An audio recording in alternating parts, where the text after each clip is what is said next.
तो अब हॉबिन ने यहाँ पर डिसाइड कर लिया है कि वो सियोंगजुन की कंपनी को जरूर ज्वाइन करेगा, जिस वजह से स्नैपर भी बहुत ज्यादा खुश है। और यहाँ हॉबिन से मिलने एक्सजे कंपनी की मेंबर ग्योल आ गई है, जिसे रूमी ने नाराज कर दिया है। और उसके भाई को ये डर है कि कहीं ग्योल रूमी को बर्बाद ना कर दे। तो क्या ग्योल सच में रूमी को बर्बाद कर देगी या फिर हॉबिन रूमी को बचा लेगा? तो चलिए देखते हैं कि आगे क्या होता है। तब यहाँ ग्योल ने रूमी के खिलाफ एक वीडियो डाली होती है। तो आप सभी लोग कैसे हैं? आज हम इस चैनल के ऊपर ये चेक करेंगे कि जिन रूमर्स को हमारे व्यूअर्स ने भेजा है क्या वो सच भी है या नहीं। तो गाइस, आपने पॉपुलर ब्यूटीफुल यूट्यूबर के बारे में तो सुना ही होगा, पर क्या आपको पता है कि चाहे वो इस टाइम हाई स्कूल में है, पर उसके पास्ट में बहुत सारे स्कैंडल हुए हैं जिसमें वो अपने बॉयफ्रेंड के साथ लिविंग में रह रही थी और एक एस्कॉर्ट की तरह काम करके अपनी वीडियोस को बेच रही थी। आप बिल्कुल सही सोच रहे हैं, मैं ब्यूटी यूट्यूबर रूमी की बात कर रही हूँ। तो चलिए आज मैं आपको बताने वाली हूँ कि रूमी के खिलाफ जो ये रूमर्स है वो सच भी है या नहीं। तो हम यहाँ पर देखते हैं सब्सक्राइबर्स को इस बात पर यकीन नहीं हो रहा होता, जिस वजह से ग्योल उन्हें एक पुराना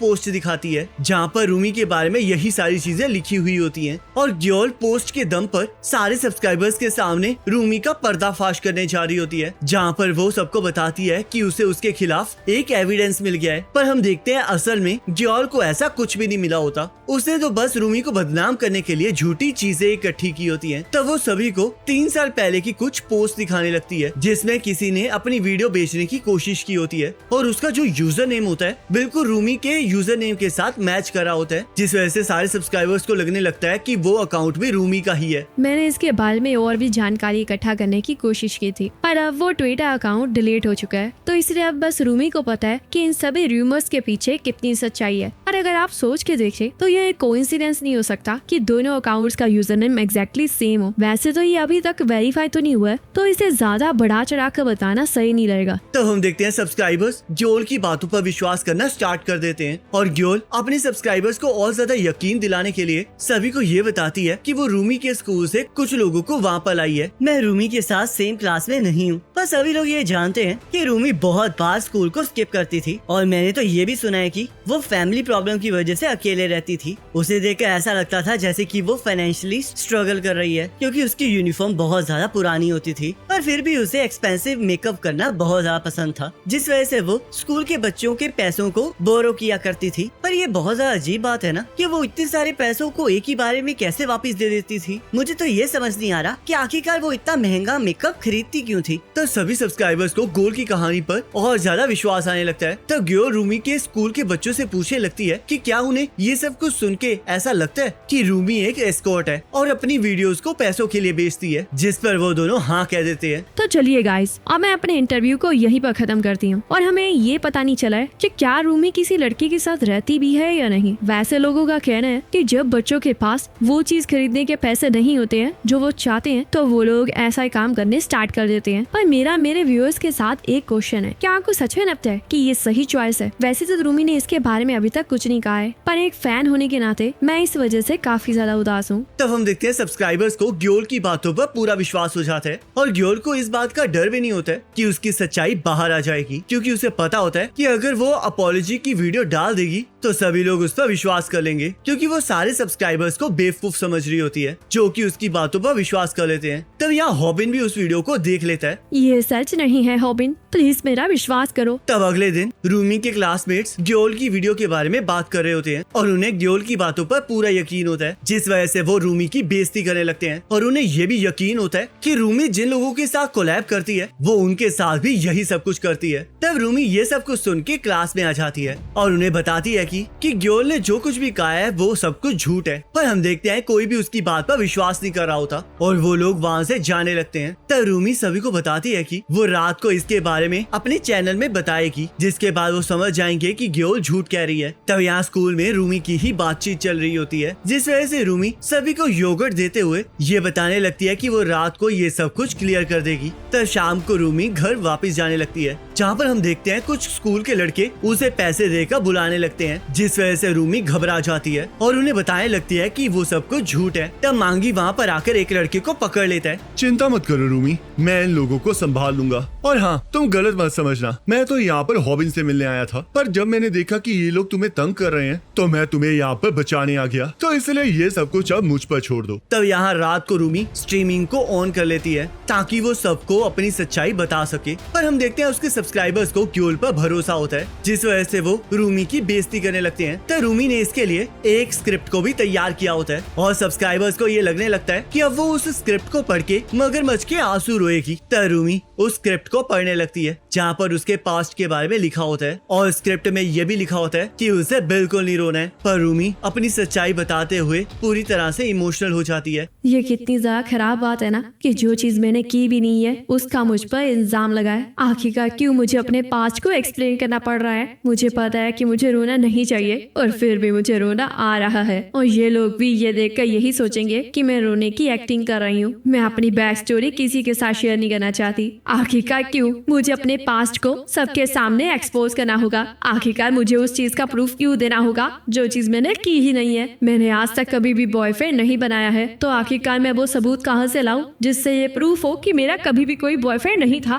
मैंने बहुत सी जॉब्स की हैं, पर मैंने आज तक कभी भी अपने आप को नहीं बेचा है। ये सच है कि मैंने मेकअप के लिए पैसों को बोरो किया है और ये सब कुछ मैंने इसलिए किया था ताकि मैं ब्यूटी यूट्यूबर बन सकूं। कल तक जो लोग मेरे साथ खड़े थे आज वो किसी के कहने पर मेरे खिलाफ हो गए हैं। मुझे सब कुछ समझ में आ गया है कि इन लोगों को सच्चाई नहीं चाहिए। ये तो बस दूसरों की फीलिंग्स को हर्ट करके मजा करना चाहते हैं। तो रूमी अपने बारे में ज्यादा कुछ ना बता के स्ट्रीम को बंद कर देती है और अपनी माँ को याद करके रोने लगती है। तब यहाँ ग्योल भी रूमी की स्ट्रीम देख रही होती है। तो रूमी आप बताओ आखिरकार आप किसके अंदर सेल्फ रिस्पेक्ट नहीं है? तब यहाँ हान भी रूमी की वीडियो को देख लेता है और उसे सियोंग जुन का फोन आ जाता है। तो आखिरकार ग्योल ने कांड कर ही दिया। मैंने तुम्हें पहले ही वार्न किया था ना कि हॉबिन हमें ज्वाइन कर रहा है, तो हमें उसके फ्रेंड्स के खिलाफ नहीं जाना है, तो इसलिए आप जल्द से जल्द इसे खत्म करो। तब यहाँ हान से लड़ने मांगी आ जाता है क्योंकि वो रूमी को रोता हुआ नहीं देखना चाह रहा होता। अगर कोई ऐसी चीज होगी जिससे कि रूमी के चेहरे पर फिर से खुशी आ जाएगी तो मैं वो चीज करके रहूंगा। मुझे नहीं पता कि किसी का सच कैसे बाहर लाते हैं, तो इसलिए आज मैं तुम्हें यहाँ पर मारने वाला हूँ। तब हम यहाँ पर मांगी का पास्ट देखते हैं जहाँ पर हमें पता चलता है कि मांगी अपने हाई स्कूल में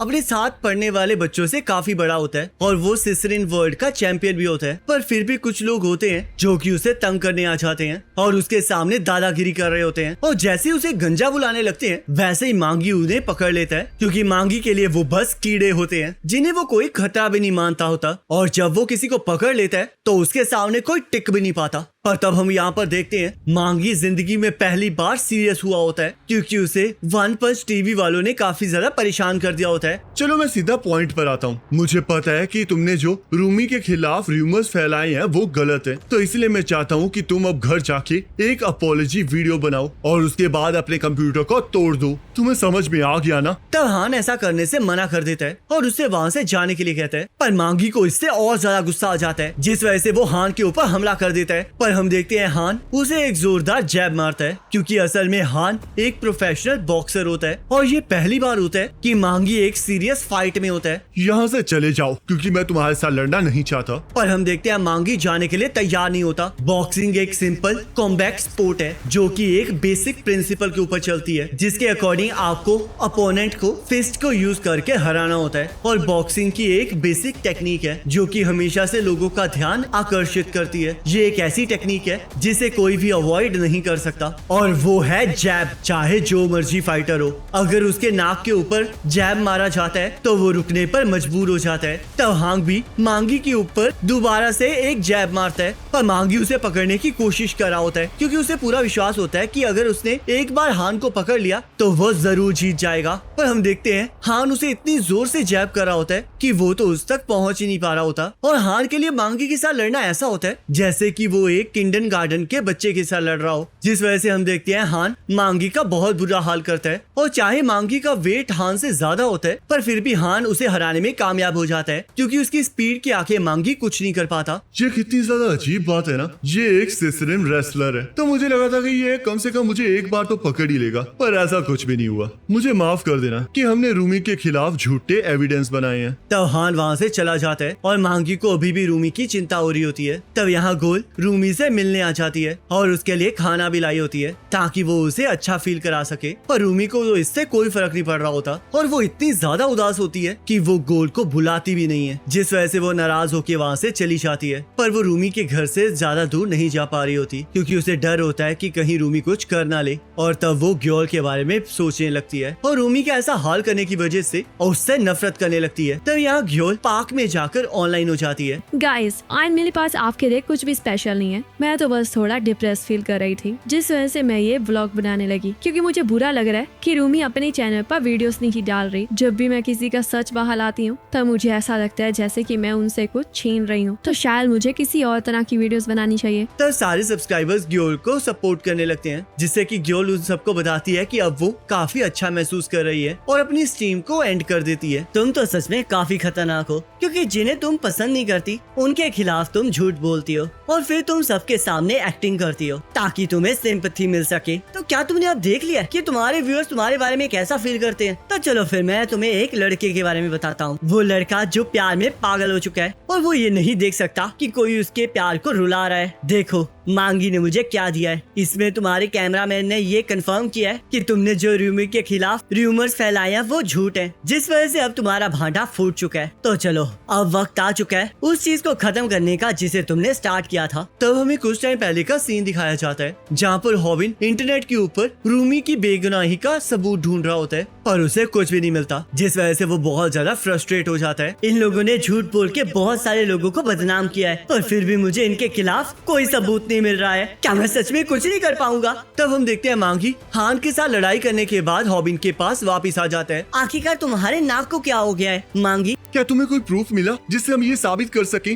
कि रूमी के खिलाफ जितने भी रूमर्स है वो सारे फेक है? नहीं, मुझे अब तक कुछ नहीं मिला है। पर मुझे मिल चुका है। तो चलो फिर मैं तुम्हें कुछ दिखाता हूँ जो कि मैंने अपनी अंडरवियर में रखा है। रुको जरा, आखिरकार तुम मुझे क्या दिखाना चाहते हो? ये एक एक्शन कैमरा है और इसके अंदर प्रूफ है कि रूमी को झूठ के दम पर बदनाम किया गया है। मैं स्मार्ट नहीं हूँ तो इसलिए मेरे पास सिर्फ यही एक रास्ता था जिससे कि मैं रूमी की मदद कर सकता था। तब हॉबिन उस फुटेज को देख लेता है और उसे समझ में आ जाता है कि मांगी हान के साथ इसलिए नहीं लड़ा होता ताकि वो रूमी की बेगुनाही का सबूत इकट्ठा कर सके। अगर मैंने उसे मारा होता तो रूमी के लिए चीजें और ज्यादा बिगड़ जाती और साथ ही साथ ना ही मैं उसका फ्रेंड हूँ और ना ही फैमिली, तो इसलिए अब आगे तुम्हें संभालना पड़ेगा। ऐसी बात है तो आखिरकार तुम ये सब कुछ अपने चैनल पर क्यों नहीं डाल रहे? मैं ऐसा नहीं कर सकता क्योंकि मैंने ये नहीं चाहता कि रूमी को ये पता चले कि मैं उसे पसंद करता हूँ, क्योंकि मुझे डर है कि अगर वो ये जानेगी तो वो बहुत ज्यादा उदास हो जाएगी। तो इसलिए अब सब कुछ तुम पर है हॉबिन। तब हॉबिन ग्योल के ऊपर इल्जाम लगाने लगता है और उसे उस वीडियो को दिखाकर ये धमकी देता है कि अगर वो इसी टाइम स्ट्रीम करके सभी से माफी नहीं मांगेगी तो वो सबके सामने उसका पर्दा फाश कर देगा। तब ये सुनते ही ग्योल को गुस्सा आ जाता है और हम देखते हैं वो भी हॉबिन को एक जैब मारती है क्योंकि वो भी एक बॉक्सर होती है और वो हॉबिन को इतनी जोरों से मारती है कि हॉबिन का कैमरा नीचे गिर जाता है जिसे वो तोड़ देती है। मुझे पता है कि तुम्हारे पास इसकी कॉपीज दी होंगी, पर मुझे एक चीज बताओ कि चाहे तुमने मुझे रंगे हाथों पकड़ लिया है, पर आखिरकार तुम इसके बारे में करोगे क्या तुम मुझे लड़ाई में हरा भी सकते हो? और गाइस इसी के साथ ये पार्ट कंप्लीट हो जाता है। अब नेक्स्ट पार्ट का लिंक आपके स्क्रीन पर आ रहा होगा, उस पर क्लिक करके अगले पार्ट को देख सकते हैं।